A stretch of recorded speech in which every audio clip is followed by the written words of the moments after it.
Strange Tales and a Memory by J.R.Croft. Narrated by Joe Ravenscroft. Copyright 2018, J.R.Croft. Chapter 1. Tom Cleaver's Ultimate Edge by J.R.Croft. When I first met Tom Cleaver, I knew he was different, but I never imagined that he would become an international celebrity. Then again, I never imagined that preschool existed either. We were in diapers back then, hanging out in the nursery at the bowling alley. I couldn't help but notice that Tom had a certain glint in his eyes, and at first I thought it was tears, but later discovered that it was just the wheels turning in his tiny baby brain. I knew Tom was going places, and not just across the carpet to the toy box.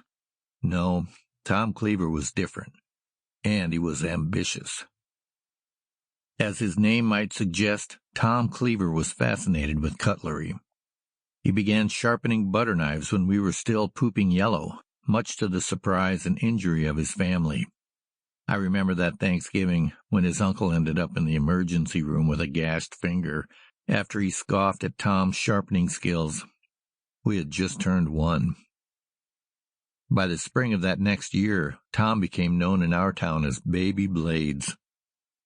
People came from all over the countryside to drop off their knives with Tom's faithful employees, his parents, who were very proud of their little boy. People fell in love with the adorable child, and before we could talk, Tom's employees had built a huge customer base. Some even dulled their knives on purpose so they could take them back sooner. By the time we started preschool, Tom and his parents had won the sharpening contract with the school district, working for cafeterias and teachers, as he'd added scissor sharpening to his list of services. How sweet the fragrance of success! How stark the image of what was to come! News spread like baby's breath. 60 Minutes, Dateline, and Baby World, along with many others, clamored for interviews, and the boy wonder blade owner couldn't wait to talk to them, even though all he could speak was preschoolish. I remember watching Tom's first appearance on television. I was young enough that I didn't know how the TV worked. I don't remember how my mom explained that Tom really wasn't inside the box, but I soon forgot the question when I saw him smear his peanut butter sandwich all over the inside of the TV. I was shocked that he didn't get into any trouble, and at that moment realized that Tom held actual power over the adults who thought they'd controlled him, and it stirred something inside of me. Knife companies erected huge billboards featuring Tom Cleaver, posing with beautiful women in skimpy clothing. The music business jumped in too, featuring Tom on heavy metal album covers, holding some type of knife, sword, or, his signature blade, a gold-plated cleaver. I have to admit that, at first, I was kind of jealous when I saw Tom wearing those temporary tattoos and leather motorcycle suits, but in the end, it was hard to imagine myself wearing clothes like that anyway.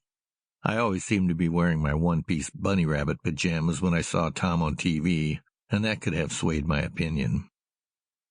At any rate, Tom Cleaver was living a charmed life, or at least that's what it seemed to me and the rest of my classmates. The sudden rise of fame and constant media attention began to take its toll on Tom. Even before his first world tour had ended, his addiction to Captain Crunch and graham crackers eventually landed him in the hospital, bloated, dehydrated, and unresponsive. He was 2 days from his 5th birthday.